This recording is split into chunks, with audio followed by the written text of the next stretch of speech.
नमस्कार. ठरलं तर मग ह्या मालिकेमध्ये आपण पाहत आहोत अर्जुन आजीवरती रागवलेला असतो आणि तुझ्याशी बोलणार नाही असं त्याने ठरवलेलं असतं. तेव्हा आजी आणि सायली मिळून दोघीजणी ड्रामा करतात. आता हा ड्रामा त्यांचा सगळ्यांसमोर अर्जुनने पकडला आणि सगळ्यांना सांगितलं की ह्या दोघींनी मिळून आपल्या सगळ्यांना फसवलं. आणि मग सगळेजण आजीला विचारतात असं का केलं. तेव्हा ती म्हणते माझा नातू माझ्याशी बोलत नव्हता आणि जर तो माझ्याशी कधीच बोलला नसता तर मी जिवंतच राहिले नसते आणि त्याने माझ्याशी बोलावं म्हणून मी किती प्रयत्न केले पण तो बोलत नव्हता म्हणून मला हे सगळं करावं लागलं. तेव्हा अर्जुन तिला म्हणतो ही ड्रामा क्वीन रडताना अजिबात चांगली दिसत नाही. तिने असेच ड्रामे करावे आणि आपल्या सगळ्यांना हसवत राहावं. आणि मी तुला आजी सगळ्यात जास्त ह्या जगात प्रेम करतो, तुझ्यावर कधीही मी रुसणार नाही असं म्हणत तिला जवळ घेतो मायेने. सगळ्यांना आनंद वाटत असतो की ह्या दोघांचं बोलणं पुन्हा सुरू झालं. एकमेकांशी आबोला धरला की सगळ्यांना टेन्शन यायचं ना.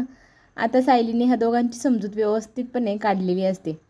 पण रूममध्ये गेल्यानंतर अर्जुन सायलीला खूप हसत असतो.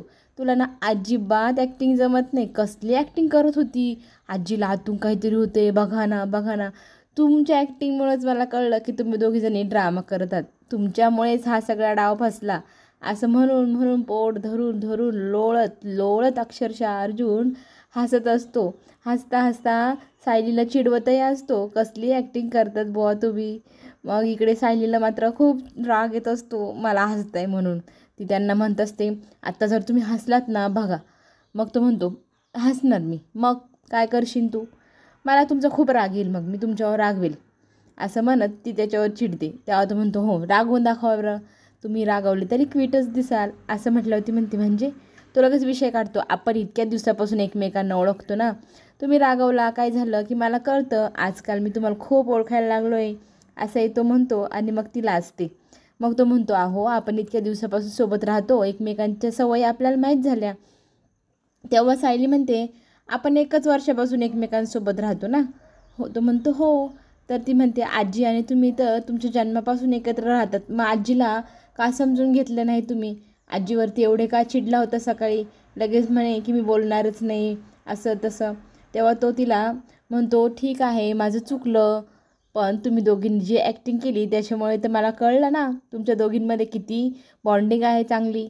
सायली सांगू लागते की मला ह्या घरात ना आईबाबांना, आजीला, जसं काही मधुभाऊंना, कुसुमताईंना कोणी काय बोललं काय म्हणलं की मला खूप राग येतो. आणि ना अजून एक व्यक्ती आहे त्याच्याविषयी कोणी काय बोललं की मला वाईट वाटतं ह्या घरात. तेव्हा तो विचारू लागतो ती व्यक्ती कोण आहे. ती पटकन जीभ चाचरते, सांगतच नाही. अर्जुन पुन्हा पुन्हा विचारतो तेव्हा ती सांगते मला ना तुम्हाला कोणी काय बोललं की तेव्हाही खूप वाईट वाटतं असं म्हणते. आणि लगेच ती तिथून पुढे निघून जाते. अर्जुनला काही समजण्याच्या आतच अर्जुन पुन्हा म्हणतो म्हणजे याचा अर्थ ती मागे वळूनही पाहत नाही, लगेच तुरू तुरू तिच्या साईडच्या कॉटवरती जाते आणि तिचं ब्लँकेट वगैरे घेऊन लगेच तोंडावरती पांघरून झोपवून घेते. इकडे अर्जुनला फार छान वाटत असतं की ही माझीही तेवढीच काळजी करायला लागली आहे, हिला मला कोणी काही बोललं की वाईट वाटतं याचा अर्थ. पण आता पुढचा अर्थ जोपर्यंत ते दोघं एकमेकांशी बोलत नाहीत तोपर्यंत ते काही क्लिअर होत नाही. पण अर्जुन मात्र आता तर 7व्या आसमानामध्येच. त्याला इतकं छान वाटत असतं की नकळतपणे सायली सांगतच आहे की मी तुझ्यावरती खूप प्रेम करते. तो आनंदाने सकाळी सकाळी उठतो. उठल्या उठल्या त्याची पहिली नजर जाते ती सायलीकडे आणि बघतो तर काय मिसेस सायली सकाळी सकाळी गायब, त्यांच्या रुटीनला लागलेल्या. पण तो विचारच करत असतो रात्री सायली किती छान काहीतरी बोलली होती, तिला माझ्याबद्दल काहीतरी वाटतं, कोणी मला काही बोललं तर तिला वाईटही वाटतं असं म्हणत त्याला खूप आनंद होत असतो. आणि सायलीचा विचार करून त्याला छान वाटत असतं आणि तो पुन्हा पुन्हा तीच गोष्ट आठवत असतो. या घरात जर कोणी माझ्याबद्दल वाईट बोललं तर सायलीला राग येतो. ही फिलिंग किती क्यूट आणि किती छान आहे, जशी की सायली आहे तसं. सायलीविषयी त्याला विचार करून खूप छान वाटत असतं. आणि आता तो म्हणतो लवकर उठा नाही तर सायली लगेच येईल, इतक्या उशिरा झोपायचं नाही, लवकर उठायचं, छान तयार व्हायचं, मला लगेच अशी पनिशमेंट करायला येईल. त्या जेव्हा बी काही बोलतात ना तेव्हा त्या खूप क्यूट दिसतात आणि मला त्या खूप आवडतात असंही तिला लवकरच सांगायचं आहे. इकडे ना सायली आणि कल्पना हिशोब करत बसलेल्या असतात. हिशोबात तिच्याकडनं 5,000चा हिशोबच लागत नाही. ती पुन्हा पुन्हा कॅल्क्युलेट करत असते. कल्पनाही तिला मदत करत असते. अगं लागेल हिशोब, काळजी करू नको, तू ना सगळं व्यवस्थित परत एकदा टॅली कर असं म्हणत असते. आणि ती म्हणत असते का कुणास ठाऊक 5,000 माझ्याकडनं कुठे गेले मला तेच कळेना, पण ना मी सगळा हिशोब परत एकदा करते आणि पुन्हा सगळे बिलं पाहिल्यानंतर माझ्या लक्षात येईल. कल्पना म्हणते अगं होतं असं कधी कधी, काळजी करू नको, तू पुन्हा सगळं टॅली कर. ती म्हणते हो तसंच काहीतरी, मी एकदा सगळा हिशोब मांडते त्याचा पुन्हा हिशोब करते. मग कल्पनाही तिला मदत करू लागते की मीही तुझी टॅलीमध्ये मदत करते. असं दोघींचं बोलणं तिथे चालू असतं आणि पूर्ण आजीने ते ऐकलेलं असतं. पूर्ण आजीला मात्र आता सायलीचा राग आलेला असतो की 5,000 रुपये कुठे गेले आणि घर कसं चालवायचं हेच जर तुम्हाला लक्षात येत नसेल तर त्या किल्ल्या तुम्ही माझ्याकडे वापस देऊन टाका. तुमच्याकडनं जर सारख्याच चुका होत राहिल्या तर तुम्ही पुढे घर जाऊन कसं चालवणार. कल्पना म्हणत असते एवढं काय मोठं झालेलं नाही, होतं असं कधी कधी. पण पूर्ण आजी चिडलेली असते. एकदा सांगितलेलं कळत नाही, घराच्या चाव्या माझ्याकडे द्या. आणि त्याच्यात अस्मिता छोटीशी आपली नाक खुपसायला मध्ये मध्ये आजीचं पिल्लू. आजी सांगते तर द्या ना, कशाला एवढा भाऊ खाताय असं म्हणत ती तिच्या आईवरती चिडते. आजीचं ऐकत जा ना, दे म्हणते तर देऊन टाक, तू ना नेहमीच त्या सायलीची बाजू घेत असते असंही ती बोलते. आणि कल्पना मग म्हणते मी काही कुणाची बाजू घेत नाही, हिशोब केल्यावर लागेलच हिशोब, मग सांगते मी तुम्हाला. पण आजीला राग आलेला असतो. त्या चाव्या घेण्यासाठी आजी सायलीजवळ जाते आणि त्या टेबलवरती ठेवलेल्या चाव्या आजी रागारागाने तिच्या ताब्यात घेऊन टाकते. आता हे सगळं अर्जुन नेमका वरतून खाली येत असताना पायऱ्यांवरनं त्याने पाहिलेलं असतं. आता हा काय प्रकार आहे, काय झालं, आजीला एवढी रागवली काय, म्हणून आता अर्जुनलाही कळेना आणि आजी तिथून तरातरा तिच्या खोलीमध्ये जायला लागते. अस्मिताला छान वाटत असतं की सायलीच्या हातून घराच्या चाव्या घेतलेल्या आहे आजीने. कल्पना सायलीला समजत असते तू टेन्शन घेऊ नको, मी पूर्ण आजीशी बोलण्याचा प्रयत्न करते, त्या नक्कीच तुला समजून घेतील आणि गैरसमज झाला असेल तर तोही दूर होईल, तू रडू नकोस गं. अर्जुनला सायलीच्या डोळ्यातले अश्रू पाहत नसतात. तो तिथे तिच्याकडे येतो आणि म्हणतो थांब मी लगेच आजीशी जाऊन बोलतो. पण लगेच सायली त्याला म्हणते नका, तुम्ही त्यांच्याशी काहीच बोलू नका, नक्कीच माझ्याकडनं काहीतरी मोठी चूक झाली असेल म्हणूनच तर आजीने मला ही शिक्षा दिली आणि प्लीज तुम्ही कोणीही काहीही म्हणायचं नाही आजीला, मला ही शिक्षा मान्य आहे असं म्हणते. रडायला लागते. रडता रडता पळत पळत तिच्या खोलीकडे ती धाव घेते. इकडे अर्जुनला खूप वाईट वाटत असतं. आजी नेहमी असंच वागत असते, थोडी काही झालं की लगेच सायलीला रडवते, म्हणून अर्जुनलाही आजीचा राग आलेला असतो. इकडे साक्षी आणि महिपतच्या गप्पा चालू असतात. आता ह्या प्रिया नावाच्या वादळाशी कसं लढायचं पुढे, यांची काय करायची सोय, तेही त्या दोघांमध्ये गप्पा चालू असतात की पुढे जाऊन तो व्हिडिओ त्या मुलीने कुणाला जर सेंड केला आणि त्याच्यामुळे जर काही झालं तर. त्याच्यामुळे साक्षी म्हणत असते की काही करा अण्णा, पण त्या पोरीचा व्यवस्थित बंदोबस्त करा लवकरात लवकर. त्या मुलीने हा व्हिडिओ जर कुठे पाठवला तर मी तर जेलमध्ये 100% जाणार. तेव्हा महिपत म्हणतो अजिबात टेन्शन घ्यायचं नाही, तुझा बाप जिवंत आहे. आता आपल्याला त्या व्हिडिओपेक्षा तू त्या रात्री कुठं होती हे सिद्ध करणं जास्त महत्त्वाचं आहे. ते सिद्ध झालं की लगेचच त्या व्हिडिओचा काहीच उपयोग होणार नाही. मग साक्षी विचार करू लागते आणि तिच्या डोक्यात एक युक्ती येते. ती तिच्या बाबांना सांगू लागते हे बघा मी त्या रात्री कुठं होते, जर आपण असं असं केलं आणि सिद्ध करू शकलो तर. अण्णा म्हणतं वा काय आयडिया, आपण आता असंच करू, वकिलांकडनं अशी सोयच करून घेऊ की तू त्या रात्री कुठं होती सिद्ध करू आणि तू एकदम निर्दोष आहे हे सगळ्या जगासमोर सिद्ध होईल. मग तर टेन्शनच नाही, पुढे काय करायचं मी पाहतोच. आता ही लेकीची जोडी पुढे काय करते ते पाहणं खूपच रंजक ठरणार. इकडे कल्पना आजीशी बोलण्यासाठी आलेली असते सायलीविषयी. तुम्ही ना दरवेळेला तिला समजूनच घेत नाही, इतका आतेताईपणा करतात. तिच्याही मनाचा विचार करायला हवा. ती ह्या घराला जोडण्यासाठी आली आहे, तोडण्यासाठी नाही. आणि हिशोबात थोडंफार खालीवर होतंच. आपण दोघीही हे घर चालवायचं तेव्हा माझ्याकडनं कितीतरी वेळा ह्या चुका घडल्या आणि तुम्ही सासू म्हणून नाही आई म्हणून मला ते समजवलं शिकवलं, तेव्हाच तर मी शिकले आणि तीही हळूहळू शिकतच आहे असंही कल्पना बोलू लागते. सायलीविषयी त्यांच्याशी खूप चांगल्या चांगल्या गोष्टी सांगू लागते कल्पना. ती ह्या घराला जोडते, ती सगळ्यांचा किती विचार करते, ती जितकी सुंदर आहे ना तिच्या कितीतरी पटीने तिचं मन सुंदर आहे, ह्या घराचा ती खूप विचार करते. असं सगळं आजीला कल्पना सांगू लागते. पण आजी मात्र तिच्या तोऱ्यात, ती काहीही ऐकायला तयारच नाही. कल्पना सायलीचे गुण किती गावे असं सांगत असते. मला ना अशी सून मिळाली आहे, माझं भाग्य आहे असंही बोलते. आणि मला तिच्यावरती खूप अभिमान आहे, मला अशी गुणाची सून मिळाली आहे असंही कल्पना सगळं कौतुक आजीसमोर करत असते सायलीविषयी. पण मात्र आजी काही ऐकायलाच तयार नसते. कल्पना शेवटी तिथून आपलं निघायला बाहेर जाते.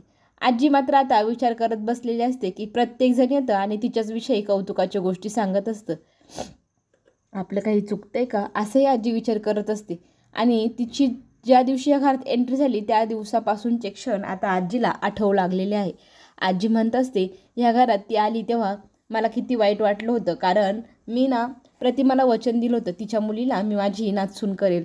पण हे वचन तुटलं, त्याच्यामुळे माझा झालेला संताप आणि मी अर्जुन सायलीला ह्या घरात कधीच स्वीकारणार नाही असं सांगितलं होतं सगळ्यांसमोर. एक दिवस सण असताना मी तिच्यावर चिडले होते. पुरणपोळी करायचं सोडून हा काय नाश्ता बनवला आहे. तेव्हा कल्पनाने सांगितलं होतं की तिने आज स्वतःच्या हाताने पुरणपोळी केली, देवाला नैवेद्यही दाखवला. आजीला वाढदिवसाच्या दिवशी गुलाबजाम आवडतात आणि तेच नकळतपणे सायलीने बनवलेही होते आणि आजीला ते खाऊ तिच्या हाताने घातले होते. ते क्षणही आजीला आठवत असतात. आपल्या घरात बाळगोपाळाचा जन्म होता, पण आता या घरातल्या स्त्रीने ते पाळणं म्हणायचं होतं. कुणालाही तो मनापासून म्हणताच येत नव्हता. तो व्हिडिओ कॉलवरती सगळं काही सायली पाहत होती. तिने तो किती सुंदर पाळणा गायला होता. आपल्या घरामध्ये पूजा असताना रविराज सर प्रियाला ते दिवा देत असताना तो तिच्याकडनं पडला आणि तो सायलीने झेलला होता. आपल्या ह्या घरात अपशकुन होताना तिने वाचवलं होतं असंही आजी सगळं काही आठवत असते. आठवता आठवता तिला प्रत्येक गुण आता सायलीचा आठवू लागला. दरवेळेला तर तिच्या चुका आठवायच्या, पण ह्या वेळेला गुण आठवत होती आजी. आपली प्रतिमा आपल्याला सोडून कधीच गेली नाही, ती आपल्या मनात जिवंत आहे हेही तिने किती छान पद्धतीने सांगितलं होतं. प्रताप जेव्हा जेलमध्ये होता तेव्हा तिने तिच्या जीवाची काळजी न करता प्रतापला मैपतच्या खोट्या आरोपातनं सोडवलं होतं. तिने जीवाचं रान केलं होतं प्रतापला सोडवण्यासाठी. सगळ्यांसमोर तिने साक्षी दिली आणि पुरावेही तिने तिच्या जीवावर बेतलं असतानाही शोधून आणले आणि प्रतापला सगळ्यांसमोर निर्दोष सिद्ध केलं होतं. ते फक्त सायलीमुळेच झालं होतं. हे सगळे क्षण आता आजी तिच्या मनाशी आठवू लागली. चांगल्या चांगल्या गोष्टी आठवत असताना सायलीविषयी खूपच गोष्टी आठवत असतात. रविराज सर जेवत नव्हते, त्यांना कशी समजूत व्यवस्थित घातली, जेवू घातलं, असं सगळं काही चांगल्याच गोष्टी सायलीबद्दल आजी आठवत होती. आणि प्रियाने आणलेलं कॉन्ट्रॅक्ट मॅरेजचं पेपर ते तर आजीच्या डोळ्यासमोरून कधीच जाणार नाही.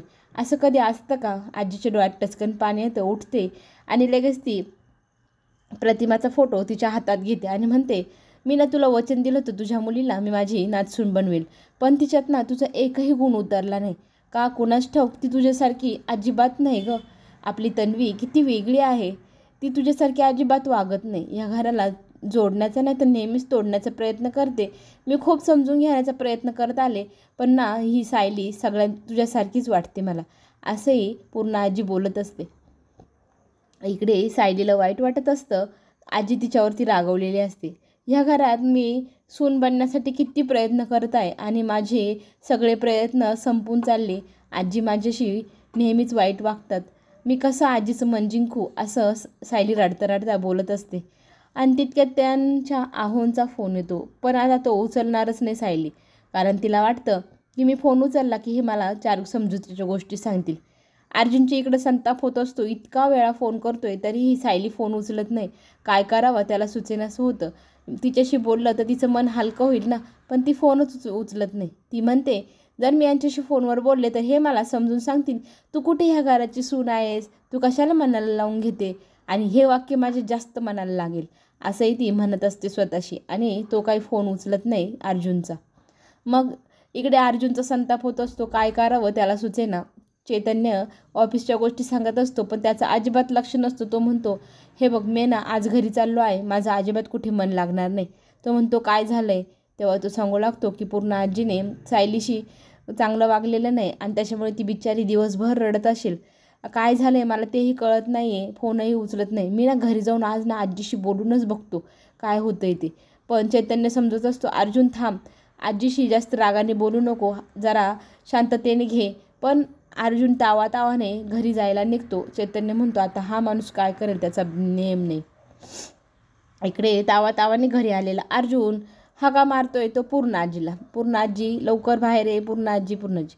तो आवाज ऐकून सगळेजण तिथे जमा होतात. कल्पना म्हणते काय झालं आहे, का चिडतोय तू एवढा? आणि लगेच सायलीही तिथे येते. अहो एवढं चिडू नका, आणि पूर्ण आजीला का बोलवताय, नका बोलवू, काही वाद घालायचा नाही हा. पण मात्र आता अर्जुन काही ऐकायला तयार नाही. पूर्ण आजीला बोलवल्यानंतर पूर्ण आजी येते. घरातले सगळेजण तिथे जमा होतात. मग पूर्ण आजी म्हणते काय आहे? तेव्हा तो म्हणतो मला तुझ्याशी बोलायचं आहे. पण आजी म्हणते त्याच्या आधी मला सगळ्यांसमोर बोलायचं आहे.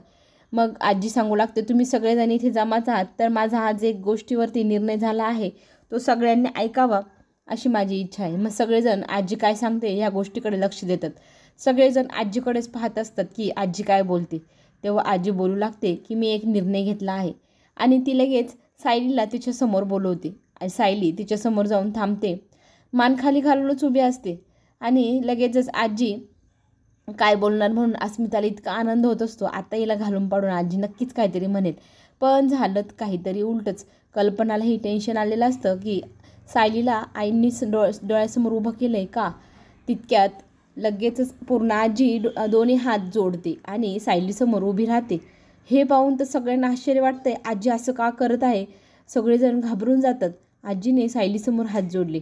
मग आजी पुढे बोलू लागते, मला ना माफ कर. आजपर्यंत माझ्यामुळे तुझ्यावर खूप संकट आले, पण तू कधी तुझी वागणी सोडली नाही. नेहमीच माझ्याशी चांगलं वागत आली. या घराला जोडून ठेवण्यासाठी तू प्रयत्न करत आली. माझ्यामुळेच तुझ्यावर कितीतरी संकट, कितीतरी आरोप आले, पण तू कधीही का चूक केली नाही आणि सगळ्यांना व्यवस्थित समजून घेतलं.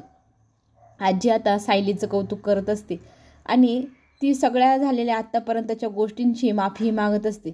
आणि आजी म्हणते खरं तर नाचसून म्हणून मला जशी सून हवी होती ना, तशी तू आजपर्यंत वागत आली आहे. मी तुझ्यावर कितीही रागवले, पण तू तुझा मान काही सोडला नाही, दुसऱ्यांशी चांगलं वागणं काही सोडलं नाही. खरंच नाचसून असावी तर तुझ्यासारखीच असावी. असं कौतुक करत आजी सायलीसमोर हात जोडून माफ कर असं म्हणत असते. सायली हात पकडते. आजी तुम्ही मोठ्या आहात, तुम्ही माझी कधीच माफी मागायची नाही, फक्त तुम्ही आदेश द्यायचे. तेव्हा आजी म्हणते हात पुढे कर. आणि हात पुढे केल्यानंतर ती सायलीच्या हातावरती चाव्यांचा गुच्छ ठेवते आणि म्हणते ह्या घरात तूच योग्य सून आहे हे घर सांभाळण्यासाठी, आणि तू हे घर यापुढेही असंच सांभाळत राहू. आणि माझी स्वप्नातली नाचसून जशी हवी होती मला, तशीच तू आहे असं म्हणत कौतुकही करत असते. तिच्या हातावरती जबरदस्ती त्या चाव्या आजी ठेवते आणि तिला एकदम उराशी कवटळून घेते. तो क्षण सायलीसाठी सर्वोत्तम असतो. त्या क्षणाची ती इतके दिवस वाट पाहत होती. तो क्षण आज आला. आज सायलीने आजीला जिंकून घेतलं. हे पाहून प्रत्येकाला तिथे आनंद होत असतो. सगळेजण आनंदाने इतके भारावून गेलेले असतात की कुणाच्या तोंडातून काही शब्द त्या क्षणाला निघतच नसतो. पुढे घरात रूममध्ये गेल्यानंतर अर्जुनला सायली म्हणते की आजपर्यंत मला असं वाटायचं की ती आजी फक्त तुमची आहेत, पण आज मला खऱ्या अर्थाने जाणीव झाली. ज्या क्षणाला त्यांनी माझ्या डोक्यावरती हात ठेवला, ती तुमची जशी आजी आहे ना, त्याच्यापेक्षा जास्त माझी आजी आहे. आणि आज आजीने मला जे कौतुकास्पद शब्द बोलले त्याने तर मी एकदम 7व्या आसमानात जाऊन पोचलेले आहे. मी इतकी आनंदी आहे, या जगात कोणीच एवढा आनंदी राहू शकणार नाही असं म्हणत सायली इतका स्वतःचा आनंद व्यक्त करत असते. खरंच पुढे जे काय होईल ते पाहणं खूपच रंजक ठरणार. त्याच्यासाठी चॅनलला नक्की सबस्क्राईब करा, लाईक करा आणि कमेंटमध्ये सांगायला विसरू नका कसं वाटलं ते. आपण पुन्हा भेटू. धन्यवाद.